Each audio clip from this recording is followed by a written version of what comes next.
Saya mengundang saudara-saudara sekalian untuk turut bersama saya masuk dalam perjalanan keseharian untuk pembentukan kerohanian kita, di mana kita akan praktek solitude, silence, stillness, and scripture reading. Dan satu hari per minggu kita dedicate untuk bersama Tuhan. Dengan itu kita membangun ritme hidup yang baru. Shalom semua teman-teman pembelajar Alkitab bersama saya sore hari ini. Apa kabar? Saya mau ucapkan selamat bergabung dan terima kasih juga untuk kesetiaannya teman-teman yang sore hari ini mau belajar. Bagaimana di akhir zaman ini, di musim global pandemi, kita bukan semakin kendor, semakin rutinitas agamawi, tetapi semakin akrab dan intim hubungan kita dengan Tuhan. Oke, apa kabar semuanya?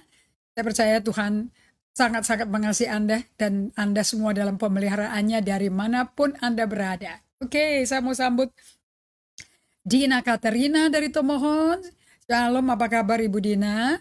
Thank you untuk bergabung dalam Bible Study. Juga Lucky Trisula, boleh kenalan Lucky Trisula dari mana? Dari kota mana ya? Thank you untuk bergabung di Bible Study dan siap belajar. Wow, kata-katanya menyemangati saya. Senang bisa punya teman yang sama-sama suka belajar dan mengenal Tuhan. Oke. Thank you untuk Erika Tan. Selamat sore juga. Senang bisa berjumpa kembali. Sudah siap belajar juga ya. Ibu Ratna, Yulianawati, selamat sore. Thank you untuk sudah bergabung di Bible Study. Terima kasih juga untuk Acin Anggo. Halo Ibu Jane Carol, apa kabar? Yes, kita sudah masuk ke Arise Spiritual Remnant Part 2. Itu kita-kita semua ini ya, yang mau belajar lebih mementingkan life with God daripada work for God. Oke. Thank you untuk Sheki Lera dari Sorong, siap belajar juga. Wow, thank you so much, senang banget dengernya. Elizabeth Sukarmi, Shalom. Dari Hong Kong juga siap belajar, sangat memberkati sekali. Saya senang kalau disambut dengan siap belajar. Thank you dari Hong Kong. Terima kasih Ibu Feni Ong. Saya berdoa hari ini kasih karunia Tuhan melimpah di Ibu Feni, sehingga kesehatan dipulihkan kembali. Saryana, Shalom dari Ciputat. Senang bisa berjumpa dengan teman dari Ciputat. Selamat datang di Bible Study kita. And Depok juga hadir, selamat belajar juga hari ini. Antonio Swijaya, senang sekali untuk semangat belajarnya. Rianto, Wito, Atmojo, Shalom, siap belajar juga. Dari Solo, tapi tinggalnya di Jakarta. Oh, oke. Saya keselingsap dong kalau gitu ya. Kemarin dengan Bapak yang yang tinggal di Padang, tapi namanya memang nama Jawa. Maaf ya Pak ya, terima kasih. Kalau gitu kita dekat aja nih di Jakarta ya. Thank you Inge, sehat, kamu semangat ya. Tong Limien, terima kasih sudah siap belajar juga ya Ibu Tong. And Pak Waluyo, hati-hati ya sambil nyetir mobil nih. Salam ke Ibu, salam ke anak-anaknya juga yang sedang dijemput dari kantor. Terima kasih untuk waktunya. Dan thank you juga kami mau sapa Johanna Pula Kiang. Shalom, salam kenal Yohana dari kota mana Yohana ya? Nama farmnya masih baru ini buat saya untuk berkenalan. Thank you so much. Ini Bible Study, so saya mengharapkan Anda ada Alkitab kalau di rumah. Anda ada catatan karena kertas nggak pernah lupa, tapi kitanya pelupa. Oke. Selamat sore juga Fafa, apa kabar? Sudah lama nggak melihat namanya muncul. Thank you juga Ibu Heidi Wawuruntu untuk siap belajar juga. Oma, thank you, sama-sama kita ya. Julie, thank you so much untuk bergabung. And Maureen Lasut, Julie dari mana ya? Lupa dari saya. Maureen Lasut, selamat sore juga. Terima kasih untuk bergabung, untuk belajar sore hari ini. And we have Lely Chen. Terima kasih Lely, apa kabar? Ibu Triani dari Sorong juga, apa kabar? Wow, ini teman saya yang spesial, Ibu Ragini Tapa.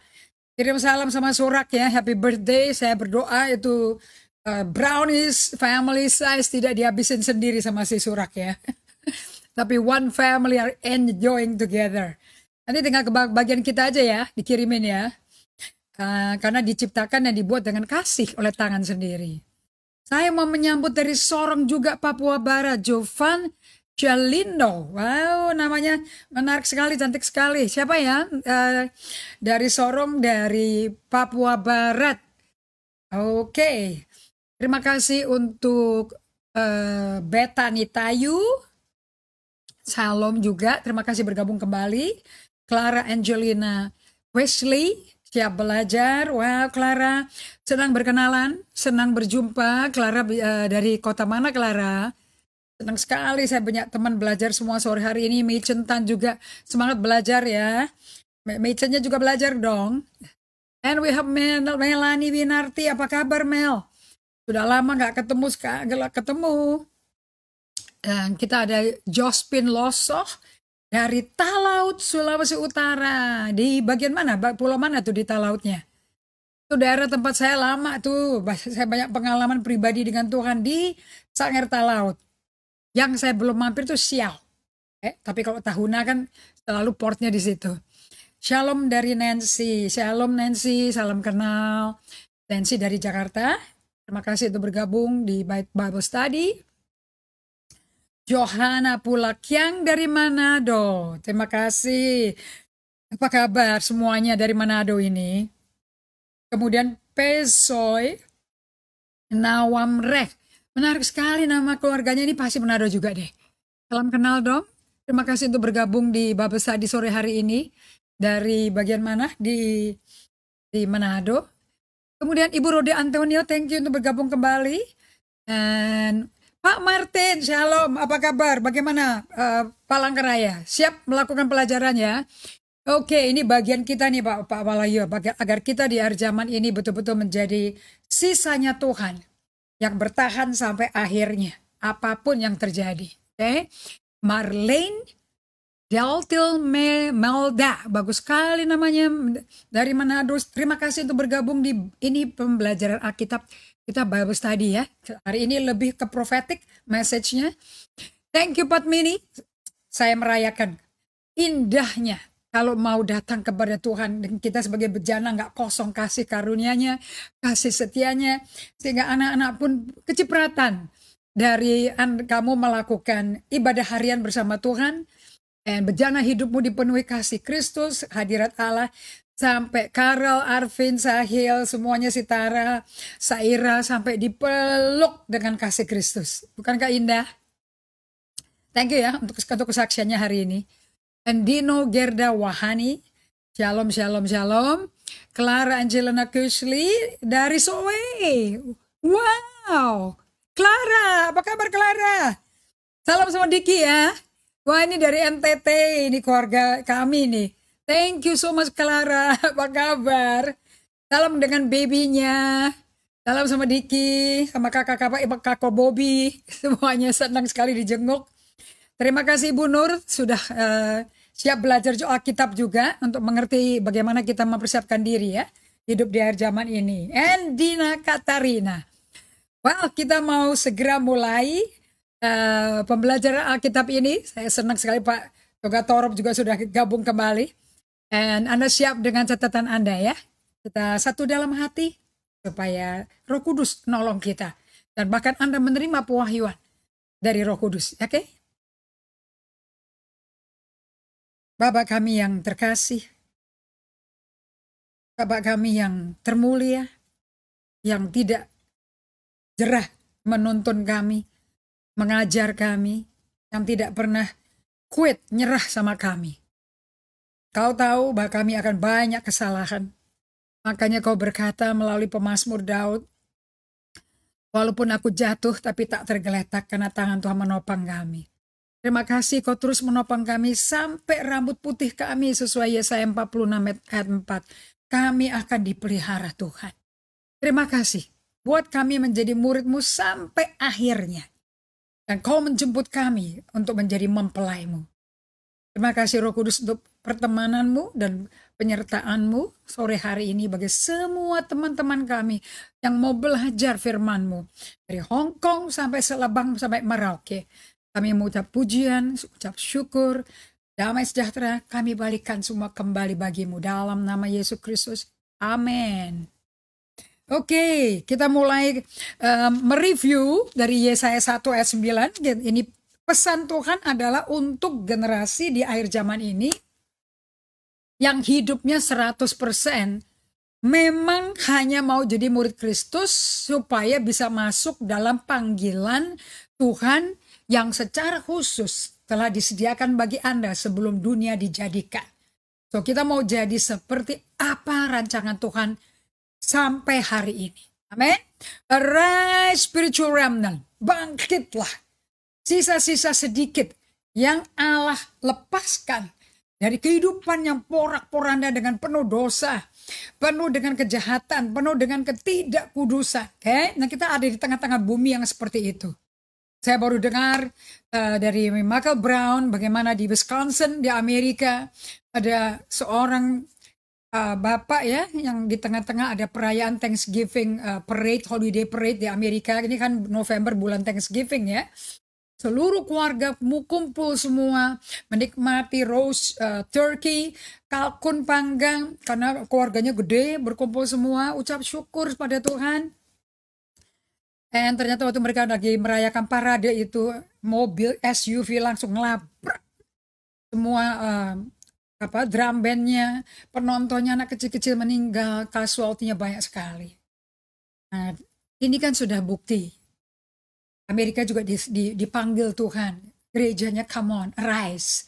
Kalau semua orang nggak mau balik ke Tuhan, nggak mau kenal Tuhan, but there will be a small remnant. Akan ada sisa-sisa kecil. Oke, Jakarta pun, seluruh Indonesia pun nggak terlepas dari global pandemic COVID-19. Kita nggak tahu lagi berapa kali mesti divaksin, kita nggak tahu sama sekali. Okay? Everybody is alert, takut, dan takut juga liburan Natal ini kalau pemaparan COVID bisa meningkat lagi. So we have to be alert.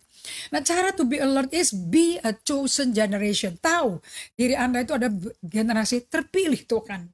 Biji mata Tuhan, a peculiar people. Bangsa yang khusus. Okay? Kita bukan kita nggak sama semua orang yang rata-rata. We are different. Kesukaan kita, kecintaan kita tuh Yesus. Sebelum mau melakukan apapun bagi Tuhan Yesus, be with Him, live with Him. Saya mau perkenalkan pada Anda semuanya, untuk Anda bisa tahu, saya juga belajar dari buku dari Richard Foster. Anda cari di Google ya, Richard Foster, very good. Ini salah satu juga murid daripada Dallas Willard. Itu teman-temannya tuh John Ortberg, Dallas Willard, Larry Crabb sudah almarhum. Bagus sekali untuk menuntun kita perlahan-lahan. What it is to be with God, living with God, hidup bersama Allah. Kalau Anda baca seluruh perjalanan Raja Daud, sebelum dia diangkat secara dianugerasikan ya, langsung dinobatkan jadi raja yang betul-betul rakyat angkat di Hebron. Kemudian di usia 33 menjadi raja seluruh Israel. Padahal dia sudah diurapi jauh sebelum sebelum dia diangkat jadi raja di Hebron. Dia udah diurapi setelah, bahkan sebelum dia mengalahkan Goliat, bahwa dia adalah pengganti raja Israel Saul. So di bukunya Richard Foster ini, Ibu Jane Kara bisa foto ya, dia tulis Life with God, di mana dia mengajarkan bahwa kenapa kok para hamba Tuhan itu lebih banyak khotbah mengenai kelahiran kematian Yesus. Tapi kok nggak pernah khotbah mengenai 30 tahun hidupnya, yang nggak kecatat apa-apa. Kok nggak pernah bagikan mengenai the hidden reservoir, bagaimana dia hidup menjadi suatu reservoir yang tersembunyi. Sampai 3,5 tahun bisa efektif sekali pekerjaan pelayanannya. Why don't we study that? Okay? So we need to understand the why. Ya, kenapa kok sampai saya bertobat dan dibawa Tuhan mengenal buku Emotionally Healthy Spirituality. Ternyata untuk mendewasakan emosi itu bukan kerja kita. 100% kerjaan tangan Tuhan. It's not our work. Nah, dan Peter Scazzero berkata seperti ini teman-teman semuanya ya. Dan ini ada di this book. Oke. Dia berkata seperti ini, bahwa orang itu nggak akan mau berubah. Saya hanya perkenalkan bagaimana saya bertobat, bagaimana saya nikmati. Tapi belum tentu Anda mau loh belajar buku ini. Belum tentu Anda mau mengikuti transformasi dari Tuhan untuk menjadi orang yang sehat emosi. Karena sehat emosi diketemukan dalam pewahyuan dalam perjalanan Peter and Gary Scarsero, bahwa emosi yang sehat dan spiritual maturity, kedewasaan rohani, nggak bisa dipisahin. Dan untuk Anda bisa ngalami emotional health spirituality, tentu Anda diajarkan untuk dikasih alatnya kan? Untuk bagaimana Anda mesti day by day to live with God. Hari per hari hidup bersama Tuhan. Ini buku alatnya. Supaya Anda nggak usah pergi ke tempat-tempat jauh di gunung untuk menyendiri. You can have your time. Di mobil yang kena macet. Di rumah, di kebun, di hari Sabat Anda. Di jam kantor. Anda sebelum makan siang, Anda pergi ambil waktu duduk sebentar sama Tuhan. It doesn't take long. Okay? So Anda bisa ngalami life with God. Okay? Karena sebanyak orang dipimpin roh, mereka anak-anak Allah. So kenapa kok disebut anak-anak Allah? Sebab anak Allah kita, Yesus Kristus, ini hidupnya bergaul sama Bapaknya waktu di bumi, nggak pernah sendirian. Ya 3-in-1, tidak pernah clash, tidak pernah konflik, tidak pernah saling menyalahin. Nggak ada, nggak pernah berantem. Jadi kalau kita dipenuhi dengan Allah Tritunggal, mesti kita akan belajar. Kalau Anda masih berantem dengan jiwamu, berantem dengan pikiranmu, sehingga hatimu tidak bisa memimpin hidupmu, Anda bisa berantem sama orang. Itu nggak mungkin enggak. Ya.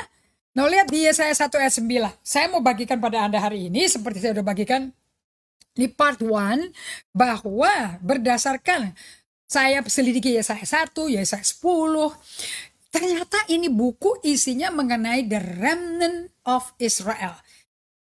Karena seluruh 12 suku Israel udah murtad, udah berdosa yang kurang ajar banget deh. Allah yang membawa mereka ke tanah perjanjian dilupakan. Apalagi Allah yang membawa mereka, orang nenek moyangnya keluar dari Mesir, dari perhambaan perbudakan. Mereka lupakan total. Gila gak tuh? Nah, berarti antara mereka keluar dari Mesir di padang gurun 40 tahun sampai masuk tanah perjanjian melalui Yosua ya. Karena dari Yosua seluruh 7 negara-negara yang lebih besar, lebih kuat, lebih raksasa penduduknya itu dikalahkan. Sehingga Yosua ada bagi-bagi tanah. Kemudian dia bikin fakta perjanjian sama orang Israel. Karena dia udah lanjut usia. Kamu jangan kurang ajar ya. Ya gitu bahasa saya deh. Aku dan seisi rumahku akan melayani Tuhan. Tetapi kalau Anda tidak mentaati Tuhan seperti aku dan keluarga aku mentaati Tuhan, kamu akan pasti akan hengkang, akan berontak sama Tuhan. Nanti kamu akan nyembah Allah-Allah lain. Nah ini dia nih, kehidupannya kayak begini. So di Yesaya 1 ayat 9 King James Version, except the Lord of hosts had left unto us a very small remnant. Kalau bahasa Inggrisnya lebih enak, langsung a small remnant. Remnant artinya sisa-sisa scraping yang udah ya tinggal karatan-karatan lah, pieces sedikit banget. Namun masih bisa direscue sama Tuhan. Except the Lord of hosts had left us a very small remnant. We should have been as Sodom and we should have been like Gomorrah. Bahasa Indonesianya saya baca dari translation bebas ya, TB. Seandainya Tuhan semesta alam tidak meninggalkan pada kita sedikit orang yang terlepas. That's the remnant. Kita sudah sama seperti Sodom dan sama seperti Gomorrah. Nah kitab Nabi Yesaya ini intinya basically dari 60 buku ini tentang keselamatan sisa-sisa. Sisa-sisa itu loh. Okay? Sisa-sisa itu bahasa Inggrisnya apa? Remnant. Dari baik suku Yehuda dan seluruh Yerusalem. Ya, karena kan pecah kan. Jadi tinggal satu suku dari Yehuda itu dipisahin, kenapa? Karena itu keturunan Daud. Nah, Allah udah bersumpah sama Daud. Tetap dari tahtanya, dari sukunya dia akan keluar. Keturunannya akan bertahta terus. Itu udah gak bisa cabut Tuhan. Namun keturunannya Rehabeam semua pada Nggak peduli bagaimana Daud dinasehati nabi-nabi senior, penasihat senior, malah udah bukan zamannya, mereka nggak didengerin lagi. So sekarang mereka cuma mau dengerin yang generasi muda aja, yang nggak punya pengalaman sebetulnya. Bagaimana itu Israel dibangun sama Tuhan melalui Daud. Akibatnya pecah sudah negaranya, karena anak muda kurang pengalamannya. So sampai begitu penekanannya begitu rupa. Ini isinya Nabi Yesaya ini, all the book ini adalah mengenai fokus bagaimana Tuhan dalam 66 buku tetap biarpun udah bejat maksiat dosanya, meninggalkan Allah yang hidup, Allah yang membelah Laut Merah, Allah yang membelah Sungai Yordan, sehingga mereka bisa masuk ke tanah Yeriko, hancurkan tembok Yeriko, masuk ke pegunungan semuanya, sampai 7 negara yang lebih luas dan kaya susu dan madu, dimiliki sesuai janji sumpah Allahnya nenek moyang mereka. Tetap berdosa. Karena mereka nggak hormati Sabat. Saya mau sempilin sedikit ya. Sabat itu kalau Anda lihat di kitab 10 perintah Allah, Keluaran 20 ya. Ini hukum keempat, paling panjang. 4 ayat loh. 8, 9, 10, 11. Kalau yang ayat yang lain, bahkan yang pertama, cuma 1 kalimat. Ayat yang kedua nggak boleh patung-patung, ya 2. Nggak boleh pakai nama Allah sembarangan, itu 1. Tapi kalau Sabat itu 4 ayat. Kemudian ayat yang ke-16 sampai ayat yang ayat 12 sampai ayat 17 itu mengenai hubungan dengan sesama.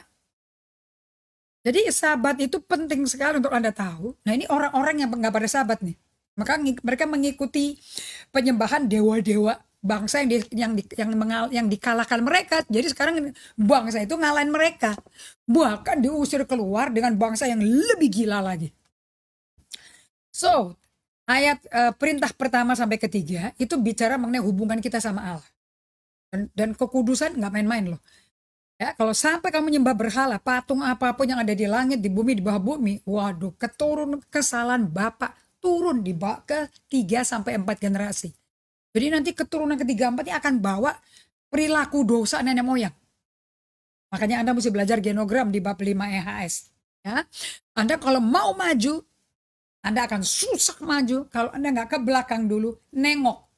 Dosa-dosa perilaku apa yang Anda wariskan dari nenek moyang 4 generasi loh. Karena itu satu family bagi definisi Allah. Bukan definisi kita. Kalau kita sih mau gampangnya aja. Orang tua kita siapa sama kita. No.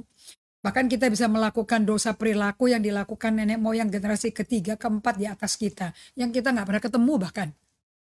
Nah, ini sudah dikasih tahu Tuhan. Jadi antara fokus kepada Tuhan supaya intim, Anda ada Sabat, ini ada jembatan nih. Penting mesti rest, penting untuk stop berhenti total. Untuk menikmati hadirat Allah. Dan berjalan-jalan dengan keluarga dan nikmati hadirat Allah bersama keluarga. Jangan malu ngomong bagaimana kebaikan Allah bersama keluarga Anda. Bang. Kemudian Anda memiliki 6 ayat 12, 13, 14, 15, 16, 17. 6 ayat bagaimana Anda berhubungan menghormati sesamamu. So, di dalam 10 perintah Allah dikandung apa? Pemuritan.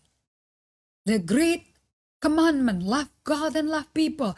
Why do we love people? So, Anda dan orang-orang itu yang bisa percaya Yesus bisa diutus.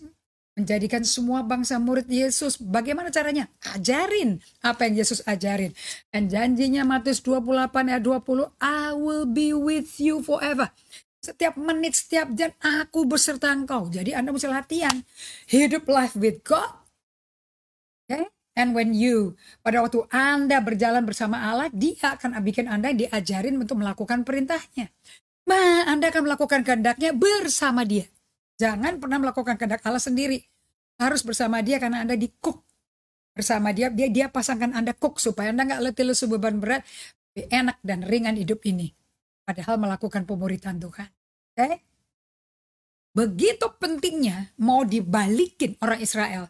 Sebab untuk kembali diselamatkan dari kepunahan, karena kan 70 tahun dibuang ke Babel. Ini kan perang, mereka diserang bangsa Asyur, Sennacherib, kemudian diserang Babel. Anda tahu semua. Itu gara-gara mereka tuh meninggalkan Tuhan Allah Israel. Dari Allah yang hidup loh, bukan Allah mati loh. Sisa dikitnya ini, itulah yang dicari sama Tuhan. Nah itu Makanya si Nabi Yesaya menamakan anaknya namanya Syariyafsyuf. Artinya a remnant shall return. Sekelompok orang-orang kecil akan luput dari hukuman di Babel Persia. Oke, itu akan balik, tapi kembalinya ke Tuhan, bukan ke agama, bukan ke upacara agama seminggu sekali, tapi betul-betul kepada Tuhan, keintiman Tuhan. Jadi nama simbolis ini dari putranya Nabi Yesaya, kemungkinan anak sulungnya ya. Ini sangat-sangat penting sekali, sangat-sangat profetik. Karena ini bicara mengenai sisa yang akan kembali kepada hidup bersama Allah.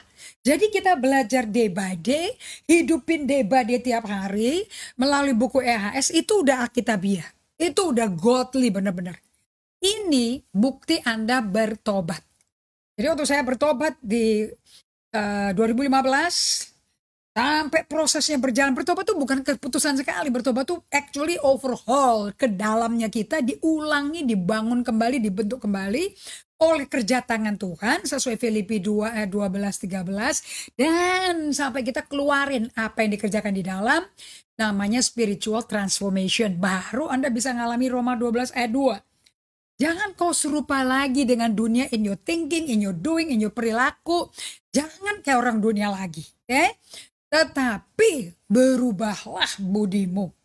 Supaya kamu tahu kehendak Allah yang baik, yang berkenan, dan sempurna bagi Anda. Nah itu gak bisa terjadi kalau Anda tidak mempersembahkan tubuh Anda sebagai persembahan yang hidup, ibadah sejati. Kenapa kok Anda mesti persembahkan tubuh Anda sebagai persembahan hidup? Supaya Anda datang ke kaki Tuhan, duduk diam seperti Maria. Dan Tuhan akan hadir dan melakukan operasi divine surgery. Dan Anda siapkan rongga buat Allah hadir. Bukan dari atas ke bawah, saudara, dari dalam perut keluar. Sebab dari dalam hati orang percaya keluar aliran-aliran air hidup. Jadi Roh Kudus tuh kependem, dorman di dalam kita. Karena kita nggak peduli sama dia. Tapi kalau Anda diam di kaki Tuhan, Roh Kudus akan keluar memenuhi Anda. Semakin Anda berdiam, semakin Anda bertobat dan berdiam, semakin penuh hadirat Allah, semakin Anda mengalami spiritual transformation, dan apa yang Roh Kudus kerjakan dan akan nyata keluar. Dan ini bukan kerja keras kita cuma berserah. So di Yesaya 7 ayat 3, Allah berfirman kepada Yesaya, ayo Mike, baiklah engkau keluar menemui Ahaz, engkau dan Syar-Yashub tuh putranya tuh, anakmu laki-laki, ke ujung saluran kolam atas, ke jalan raya pada tukang penatu. So ada highway of God. Jalannya besar sekali, tapi umatnya pada menjauh dari Tuhan, pada berontak. Nah ternyata ini remnant, bukan aja bicara buat kita, buat zamannya Israel, zamannya Nabi Yesaya hidup. Tapi juga buat Anda dan saya masa kini, para gembala dengerin baik-baik. Okay? Juga buat masa kini. Ingat ya, minggu lalu Matius 24 ayat 22. Sekiranya waktu tidak dipersingkat, maka dari segala yang hidup tidak akan ada yang selamat loh. Akan tetapi oleh karena orang-orang pilihan, waktu dipersingkat. Karena ada remnant ini. Jadi ada remnant di perjanjian baru. Nah ini generasi kita ini. Anda mau hanyut dengan semua kecewa sama Tuhan, stres karena ekonomi, penyakit, kehilangan keluarga yang meninggal. Kalau meninggal dalam Tuhan, saya mau kuatkan Anda. You know, dan mereka semua yang sakit di ICU kan juga teriak pada Yesus kok. Mereka gak nyerah kok. Nah, yang di dalam Tuhan will be so peaceful. Mereka gak akan lihat air mata lagi, gak menderita lagi. Saya tahu banyak sekali orang yang sebelum napas terakhir dari ICU, saya dikasih handphone, saya bisa ngomong, saya bisa doakan. So it's a beautiful thing, you know. Tapi Anda yang tertinggal, karena kondisi akan semakin terpuruk, semakin merosot, ekonomi, akhlak, moral, semuanya orang semakin jauh. 2 Timotius 3:12 ya, di akhir zaman akan sulit untuk beribadah pada Tuhan. Banyak aniaya. Anda kalau baca Matius 24 ayat 10, 11, 12. Kasih kebanyakan orang di gereja akan jadi dingin. Yang tahu kasih kan cuma orang di gereja. Jadi Kristennya tambah dingin, saling mengkhianati, saling menyakitkan, saling menyerahkan. Ini akan dialami semua. Tapi yang bertahan sampai akhirnya, Anda akan ngalamin semua karena ini pemurnian terakhir. Trial is always pemurnian. Anda jangan fokus ke penderitaan sakitnya. Anda fokus ke kenapa kita melewati ini semua. Oke, so di Yesaya 1 ayat 1 sampai 4 Anda akan lihat nubuatan tentang Yehuda dan Yerusalem, kondisi yang mengerikan dari dosanya bangsa Israel. Aduh, saya nggak ngerti ya. Kalau bisa terjadi sama bangsa Israel, bisa terjadi sama kita semua. Ya, karena manusia tetap sama kok. Dalamnya, komposisinya kan penciptanya sama. Penglihatan yang telah dilihat Yesaya bin Amos tentang Yehuda dan Yerusalem zaman Usia, Yotam ini raja-raja ya, Ahaz dan Hizkia raja-raja Yehuda. Pengaduan tentang bangsa yang tidak setia itu. Dengarkanlah hai langit, dan perhatikan hai bumi. Sebab Tuhan berfirman, aku membesarkan anak-anak dan mengasuhnya sendiri loh. Allah ngomong gini loh. Tapi mereka memberontak terhadap aku. Lembu mengenal pemiliknya, tapi Israel nggak kenal. Keledai mengenal palungan yang disediakan tuannya, tapi umatku tidak memahaminya. Celakalah bangsa yang berdosa, kaum yang syarat dengan kesalahan. Banyak banget tuh kesalahannya. Keturunan yang jahat-jahat. Anak-anak yang berlaku buruk. Mereka meninggalkan Tuhan, menista yang maha kudus, Allah Israel. Dan berpaling membelakangi dia. Tuhan dikasih punggung. You have my back. Bukannya the cross before me, bukannya salib depan kita, malah Tuhan di punggung kita. Ini, aduh, mereka benar-benar bermusuhan ya dengan Allah. Mengerikan sekali ini bangsa ini. Nah kita, Yesaya kemudian mendapat panggilan Allah untuk melayani bangsa ini. Kenapa kok dibangkitkan Nabi Yesaya? Sebab kita lihat di Yesaya pasal 6, kondisi mereka tuh kayak apa sih zaman itu? Kondisi ini adalah kondisi orang yang begitu apatis, begitu mendua hati. By the way, sambil berdosa begini ya, sembayang sama Allah yang lain dari bangsa-bangsa. Nanti Anda belajar semua buku Yosua deh. Walaupun 12 suku Israel itu masuk tanah perjanjian, ingat ya, 2,5 suku itu, Ruben, Manasye yang setengah, itu pada Gad, itu pada di sebelah seberang sungai Yordan. Yang 9,5 masuk. Tapi nggak semua setuju bangsa itu dikalahkan loh. Bangsa Yebus masih biarin hidup. Bangsa Kanaan dibiarin hidup walaupun dijadikan pekerja rodi. Tapi itu loh, kompromi terjadi di situ. Sampai ganti Tuhan. Nah, mereka yang ngerinya, mereka beribadah cara Yahudi. Caranya Tuhan, tapi hatinya nyembah Allah lain. Sakit hati nggak tuh Tuhan tuh? Sampai Tuhan ngomong kayak gini-gini loh ya, Yesaya 6 ayat 9. Kamu nanti akan berfirman ya kepada raja-raja juga dan umatnya ini. Pergi deh, katakan ke bangsa ini, Yerusalem ini ya dan Yehuda. Karena mereka udah kong kali kan mereka berdua itu. Dengar sungguh-sungguh tapi mengerti jangan. Lihat sungguh-sungguh tapi nanggapi jangan. Buat bangsa itu keras, buat telinganya berat mendengar dan buatlah mata melekat tertutup. Supaya jangan mereka melihat dengan mata dan mendengar dengan telinga, mengerti dengan hatinya lalu berbalik dan sembuh. Ya. Kemudian aku bertanya, Yesaya berkata, ini aku mesti melayani bangsa kayak begini berapa lama ya? Sampai kota-kota telah lenggang sunyi sepi, tidak ada lagi yang mendiami. Dan di rumah-rumah tidak ada lagi manusia dan tanahnya menjadi sunyi sepi. Tuhan mau mulai dari nol bangsa Israel. Ini abisin aja total, kosongin dah total. Aku mau pemurnian total. Nggak bisa, udah tercemari kayak begini. Dan Tuhan akan menyingkirkan manusia jauh-jauh sehingga hampir seluruh negeri menjadi kosong karena mereka dibuang ke Babel. Ayat 13. Dan jika di situ masih tinggal 1/10 aja dari mereka, mereka harus sekali lagi ditimpa kebinasaan. Namun keadaannya akan seperti pohon beringin dan pohon jawi-jawi yang tunggulnya tinggal berdiri pada waktu ditebang. Dan dari tunggul itulah akan keluar tunas yang kudus. Lihat di sini ya. Tidak saja ini firman untuk sisa-sisa orang Yehuda dan Yerusalem zamannya si Raja Ahaz, Raja Uzia, Hizkia, Yotam. Enggak aja buat mereka loh. Tapi juga berlaku bagi umat Tuhan di zaman ini. Yang komit setia dalam hubungan mereka sampai Yesus datang kedua kali. Dengan Tuhannya karena imannya dimurnikan. Imannya udah dibakar habis dengan pencobaan yang betul-betul seperti apa dimasukin api pencobaan untuk dimurnikan total. Kalau enggak Anda nggak bisa cinta Tuhan dengan segenap hati, jiwamu, kekuatanmu. Nggak bisa. Anda mesti kenal diri Anda sendiri. Seruan Tuhan untuk umatnya. Balik kembali dong dari suam-suam kukumu.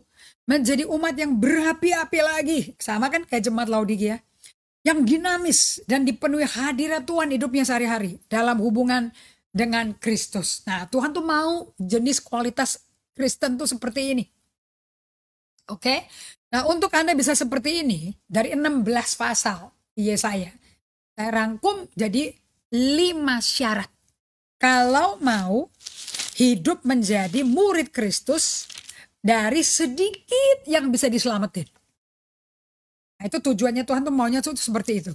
Anda kalau baca Matius 24, surat Petrus, bro, kalau bukan karena umat pilihan ya, Tuhan gak akan percepat loh kedatangan Yesus loh. Kenapa? Karena semakin bejat, semakin ngeri dosanya di akhir zaman. Oke? Ini nggak main-main sama sekali loh. Ya, kita lihat bagaimana caranya sampai rambut saya putih total, tapi saya tetap menanti Tuhan dalam iman yang murni, dengan tetap hidup sebagai murid Kristus yang hidupnya life with God. Makanya saya banyak buku, kenapa? Gue mesti punya pegangan. Ini ngingetin saya terus. Okay? So lihat, nomor 1 syaratnya. Kalau mau jadi murid Kristus sampai akhirnya. Yesaya 10 ayat 20b. Tetapi pada waktu itu sisa-sisa orang Israel dan orang yang terluput di antara kaum keturunan Yakub tidak akan bersandar lagi kepada yang mengalahkannya, tetapi akan bersandar kepada Tuhan yang Maha Kudus, Allah Israel, dan tetap setia. Kalau Anda mau jadi murid Kristus, biar usiamu 80 tahun, usiamu 100 tahun pun. Musa kan baru 80 tahun, dimuridin pribadi sama Tuhan. Ya kan, 40 tahun pertama di Mesir, udah bunuh orang, kabur, hilang 40 tahun. 80 tahun kan dikunjungi Tuhan waktu dia lagi menggembalakan domba, kambing domba dari mertuanya, si Jethro. Nah, di Gunung Horeb, Allah muncul di semak belukar yang berapi tapi gak kebakar. Di situ baru dia ketemu Allah tak berwujud, tak berbentuk, bukan figurin, tak berlokasi, bahkan pakai semak belukar, dia gak punya rumah. Oke, tapi bunyi suara dia kasih. Itu loh, makanya iman timbul dari pendengaran akan firman Allah. Sebab Allah itu tidak ada sama sekali dalam rumah-rumahan yang dibangun manusia. Maupun dia maunya berjalan dengan kemah pertemuan itu bersama umat Israel 12 suku itu. Karena dia maunya di tengah-tengah dicintai umatnya. Dia gak mau dibikin patung. Okay? So, untuk Anda bisa terlepas dari semua godaan, rayuan dari orang-orang yang menjadi, kalau orang Anda berdosa, orang yang musuh Anda akan dibuat Tuhan lebih kuat dari Anda. Itu typically kayak begitu. Oke? So, sedikit orang yang terlepas harus syaratnya. Kalau mau jadi murid Kristus sampai rambut putih, sampai Yesus datang kedua kali. Anda harus bersandar pada Tuhan. Kalau enggak bisa. Buku Yesaya itu sebetulnya dibagi 2 ya. Buku Penghakiman, ayat pasal 1 sampai 39. Karena penghakimannya keras dari Tuhan. Karena dia mau kudus. Dia mau nggak main-main sama hukum. Dipermainkan. Kedua, namun di tengah-tengah penghukuman keras itu ada pengharapan. Itu pasal 40 sampai 66. Nah, sedikit orang ini kalau mau jadi murid Kristus sampai rambut putih, harus bersandar pada Tuhan supaya tidak dihukum. Dan yang kedua, harus bersandar pada Tuhan agar memiliki pengharapan di dalam destinasi yang Tuhan sudah sediakan sebelum dunia dijadikan. Jadi Anda nggak bisa hidup mendua hati. Benar-benar udah sedikit sisa-sisa, restan-restan berapa orang, bahkan dikatakan anak kecilnya bisa ngitung kok jumlah pohonnya. Nah, di sini Anda harus, di bahasa Inggrisnya di NASB, lean in the one who is reliable by leaning on God. Anda mesti bersandar ke dalam satu pribadi ini yang sangat dapat diandalkan. Dengan Anda bersandar hidupnya kepada Allah. Apa sih namanya artinya bersandar pada Allah? You trust God. To lean in God itu to trust. Ini beyond belief nih. Ini karena kalau nggak latihan day by day, konsisten, susah deh. Supaya apa? You lean on God. Seluruh being Anda bersandar pada Allah. Itu Anda surrender. Berserah. Kalau orang berserah ya hanya, ya aku ikut aja deh. You live in obedience. Nah, kalau kita ambil dari ESV, English Standard Version Bible, bunyinya seperti ini, Yesaya 10 ayat 20-21. In that day, the remnant of Israel and the survivors of the house of Jacob will no more lean on him who struck them. Udah dihukum, ngelawan lagi, nggak mau nempel lagi sama Tuhan. But will lean on the Lord. On him, saya ulangi lagi ya. In that day the remnant of Israel, will not lean no more on him who struck them, yang menyerang mereka. But will lean on the Lord, the Holy One of Israel in truth. The remnant will return, the remnant of Jacob, to the mighty God. Mereka tidak kembali ke upacara-upacara ritual keagamaan loh. Mereka ke pribadi Allah. Ketemu Allah. Makanya saya mau perkenalkan pada Anda yang surat nasihat Paulus kepada murid yang paling setia. Dan murid lambang kesuksesan pemuritannya Rasul Paulus namanya Timotius. Ayat 25. Dan dengan lemah lembut dapat menuntun orang yang suka ngelawan. Ini hamba Tuhan kalau Anda baca ayat 24-nya ya. Sebab mungkin Tuhan memberikan kesempatan kepada mereka untuk bertobat dan memimpin mereka sehingga mereka mengenal kebenaran. Anda tahu nggak artinya apa ini ayat 25 dalam loh ini? Ada orang yang suka ngelawan Tuhan. Sebab mungkin, Anda lingkar itu kata mungkin di Alkitabnya tuh. Jadi Anda jangan take it for granted ya. Jangan anggap sepele. Ya udah bertobat terus nangis altar call. Aku ngaku dosa. No. Anda nggak bisa ngaku dosa kok tanpa diinsafkan Roh Kudus. Ini anugerah. Sebab mungkin, makanya tuh mungkin Tuhan memberikan kesempatan, kairos, opportune time untuk Anda bisa bertobat. Makanya kalau bisa diinsafkan dosa Anda oleh Roh Kudus, jangan dikerasin hatinya. Aduh susah dapatnya itu. Dan memimpin mereka sehingga mereka mengenal kebenaran. Jadi tanpa mengalami pertobatan oleh penginsafan Roh Kudus, Anda baca Alkitab ngantuk loh. Anda baca kayak mesin loh. Tapi kalau Anda karena penginsafan pertobatan, Anda akan mengenal kebenaran ini dari logos jadi rema. Jadi suara Tuhan. Tuhan ngomong langsung. Dan dengan demikian, orang-orang yang bertobat karena penginsafan ini menjadi sadar kembali. Insaf. Ini produksi Roh Kudus. Karena terlepas dari jerat iblis yang telah mengikat mereka pada kehendaknya. Jadi Anda jangan anggap kalau udah hamba Tuhan, udah ikut Tuhan tuh Anda tuh bebas setan loh ya. Justru semakin jadi hamba Tuhan Anda jadi dikerjain setan. Setan gak suka kita sungguh-sungguh menjadi remnantnya Tuhan. Nah orang Israel itu kan keras hatinya ya. Nah, dengar tapi nggak kenal suaranya. Lihat tapi nggak ngerti gitu loh ya. Nah mereka itu orang-orang apatis saudara. Apa sih apatis? Udah dingin sama Tuhan, udah som-som kuku. Bagaimana caranya dong dari orang apatis terhadap Tuhan menjadi bersandar pada Dia? Ini kan revolusi ya. Ya tadi itu, Anda mesti balik ke Tuhan. Kembali ke Tuhan, the remnant must return to God. Kemana? Kepada Tuhannya, the person, pribadinya. Bukan agamanya, bukan masuk acara aktivitas kesibukan program gereja, bukan. Melalui apa? Anda kalau betul-betul bertobat yang diinsafkan Roh Kudus, Anda akan bisa mengalami yang namanya Lexio Divina, mendengar suara ilahi Tuhan direct. Di mana Anda melalui Lexio Divina, Anda bisa datang ke hadapan Tuhan, menghirup hadirat Tuhan, membuang semua emosi negatif yang tidak dari Yesus yang ada di jiwa Anda, buang. Dan hirup lagi hadirat itu 3 kali. Kemudian Anda tenang dengan musik yang instrumen yang tenang di kamar Anda. Anda bisa pasang keharuman maupun lilin menenangkan, membuat Anda ada di dalam atmosfer hadirat Tuhan. Kalau itu menolong Anda. Ya, saya suka pakai soft music dari pujian instrumen. Nah, melalui Anda merenungkan firman 3, 4, sampai 5 kali, pelan-pelan. Roh Kudus lagi pinjam suara Anda untuk ngomong sama Anda. Melalui firman Tuhan yang bisa membentuk rohani kita, atau disebut pemuritan, discipleship. Lewat mendengar suara Tuhan, berfirman direct ke hatimu. Saya berdoa Anda ngalami ini sementara saya bagikan firman.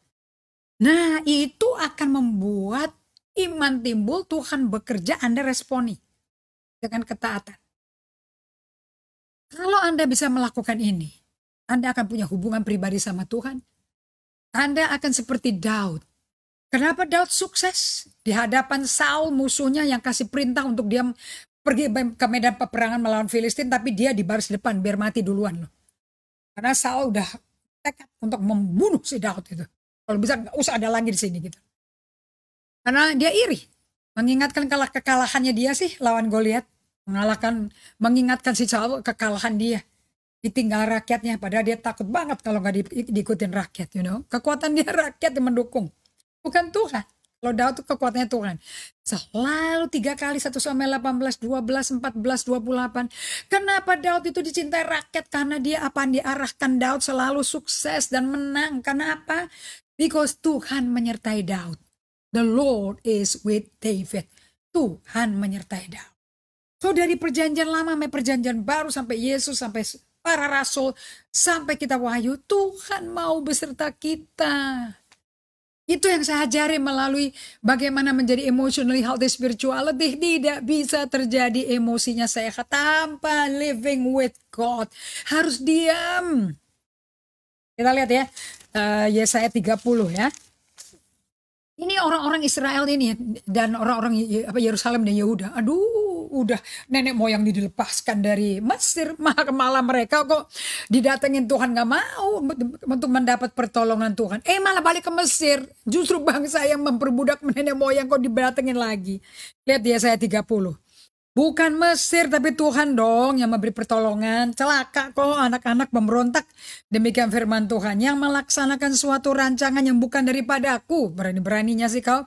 Yang memasuki suatu persekutuan yang bukan oleh dorongan rohku. Sehingga dosa mereka bertambah banyak. Yang berangkat ke Mesir dengan tidak minta keputusanku. Untuk berlindung pada Firaun. Aduh. Yang nenek moyangnya dilepaskan oleh Musa. Dan untuk berteduh di bawah naungan Mesir. Artinya apa? Masuk dalam sistem sosial ekonominya Mesir. Tapi kan perlindungan Firaun akan memalukan kamu toh.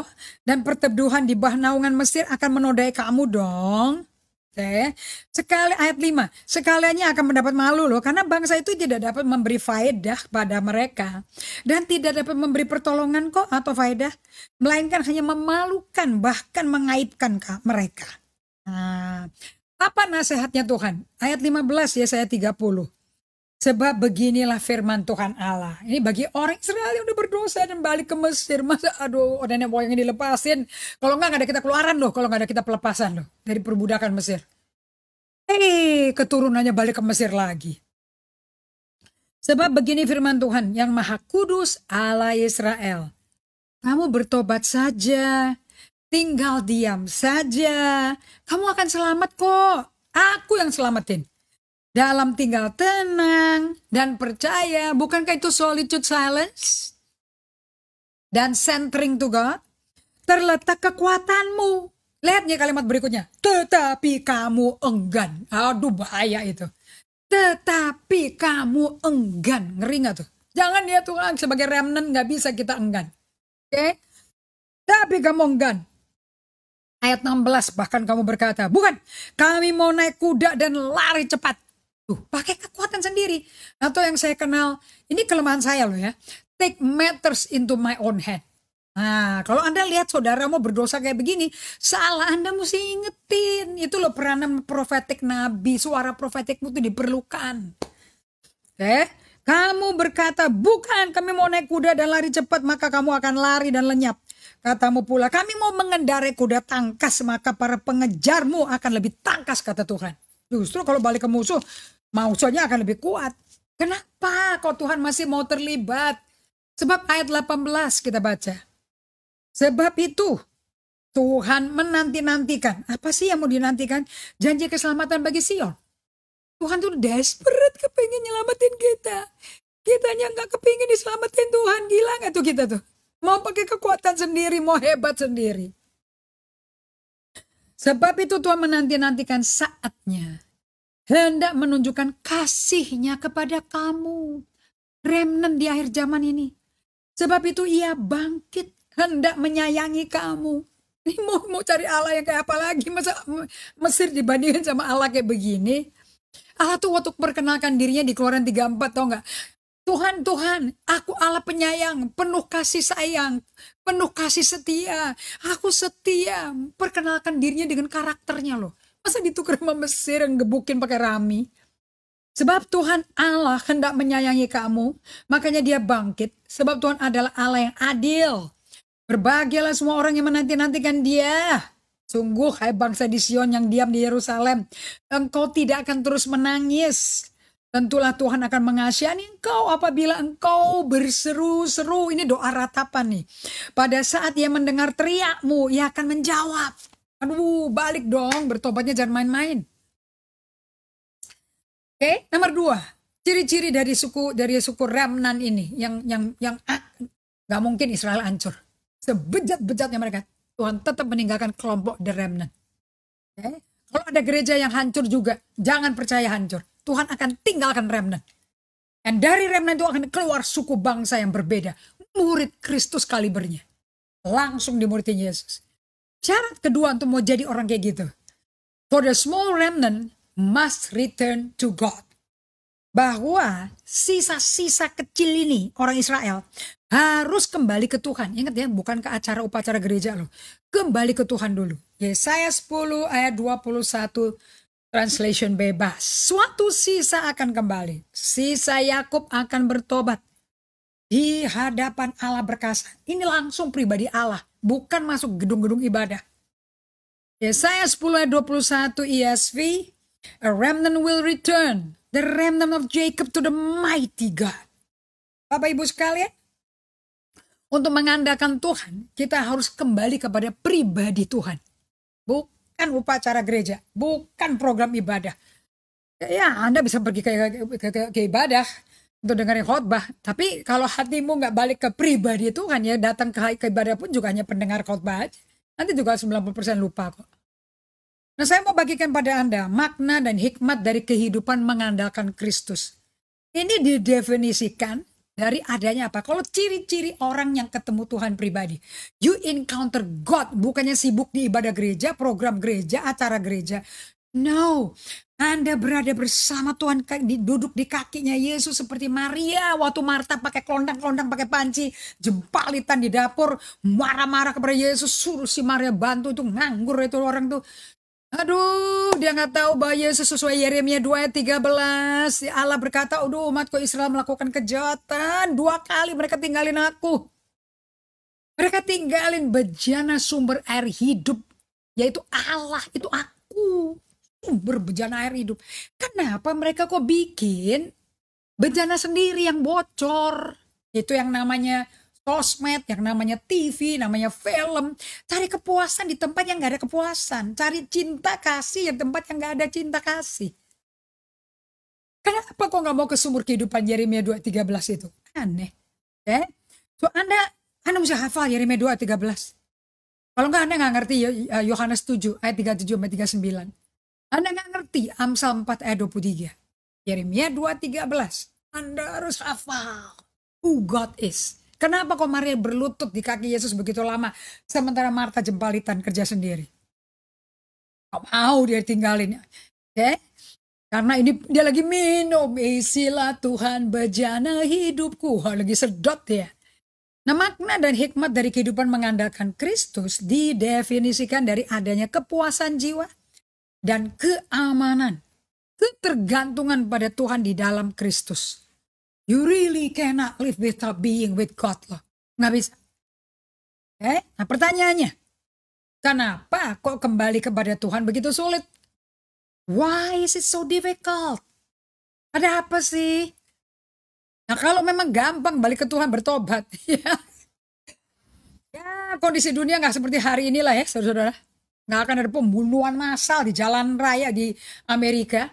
Ini kan udah sering ya Amerika ya. Betul nggak?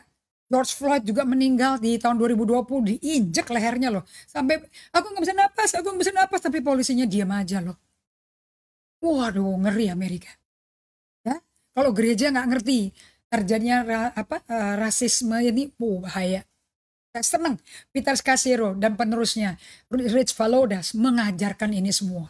Ya, dia punya buku Deep Formation, Deeply Formed Life, bagus sekali. So, kita kembali ke pertanyaan tadi. Kenapa kembali kepada Tuhan kok begitu sulit? Nggak segampang yang Anda seperti kita khotbahin. Bertobat saudara-saudara, bertobat. Ada orang yang ngerti bertobatnya gimana loh. Karena Anda nggak bisa bertobat tanpa kembali ke pribadi Tuhan dulu. Harus kembali ke pribadi Tuhan dulu. Bukan upacara gereja.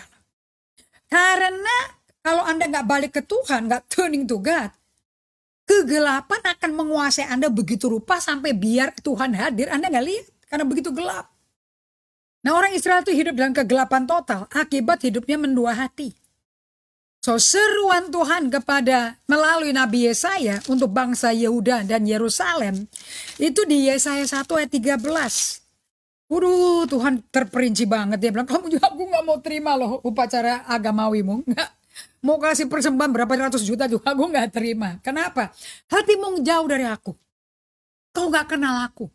Aku nggak dikasih izin memperkenalkan diriku padamu. Anda baca deh Yeremia 29. Ayat 11, 12, 13, 14. Setelah Tuhan berkata, aku, hei umatku yang ada di Babel. Aku tahu rancanganku mengenai kamu. Rancangan membawa damai sejahtera bukan kecelakaan. Rancangan membawa masa depan penuh pengharapan. Ayat 12.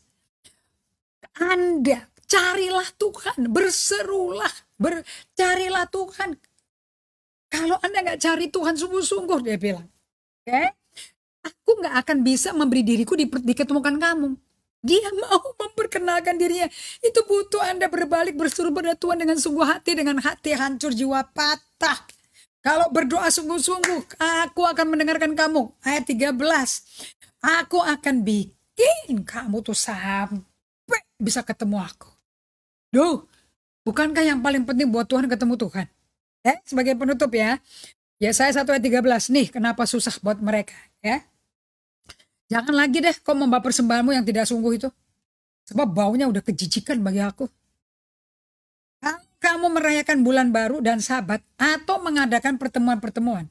Aku nggak tahan. Aku tutup hidung. Aku lihatnya juga sakit mataku. Karena perayaan penuh kejahatan. Bagaimana hatimu menyembah, ikutin Baal punya tradisi bangsa yang menjajah kamu, bangsa Asyur, bangsa Babel, Persia. Masa kamu kasih upacara agamamu bau? Nah, orang Israel itu hidupnya mendua hati, teman-teman. They live a double life, a double standard life.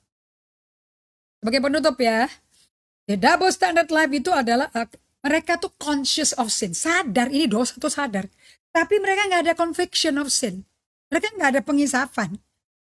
Makanya, that is why you cannot have an earnestness to want to repent and lay hold of God. Makanya Anda nggak bisa memiliki kesungguhan nyari Tuhan untuk bertobat, balik ke Tuhan.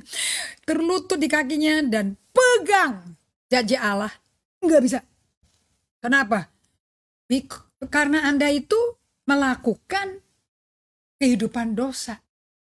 Udah gitu masih suka sama dosanya, masih kompromi.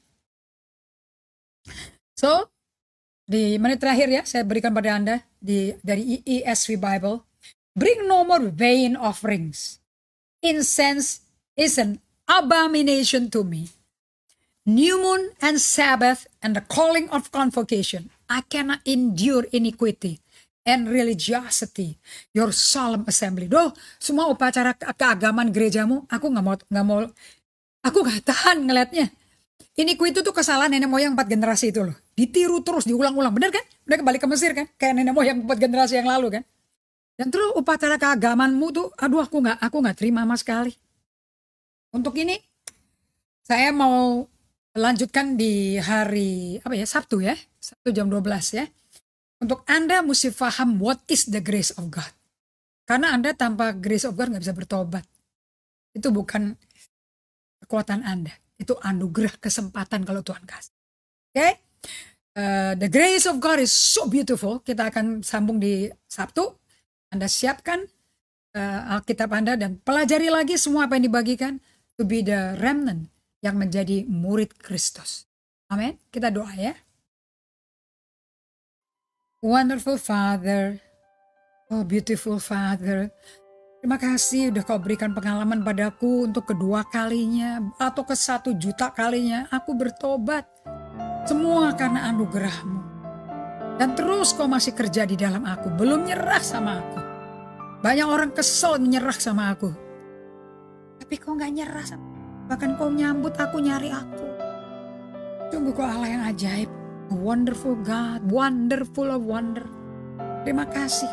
Aku berdoa untuk semua jemaat yang terkasih dari Hong Kong, Amerika, dari Australia, dari Singapura, dari Sabang sampai Merauke, tidak ada kecuali pulau-pulau yang akan nonton nanti melalui YouTube. Bapak, kunjungi mereka. Kami nggak mau hanya tahu itu dosa, tapi kita nggak sadar-sadar. Kami nggak mau Tuhan. Make us to be convicted by your Holy Spirit. Aku minta ini di dalam nama Yesus terjadi pada semua kami pembelajar Bible Study ini. Di dalam nama Yesus kami berdoa dan mengucap syukur untuk anugerah, kesabaran, kasih kebaikan-Mu Tuhan. Dalam nama Yesus Kristus. Amin. Thank you untuk perhatiannya semua. Ibu Juliana Nababan, Ibu Irene Tan, dan pagi-pagi subuh dari Phoenix, Ibu Ratna. God bless you sampai Sabtu ya. Tuhan berkati.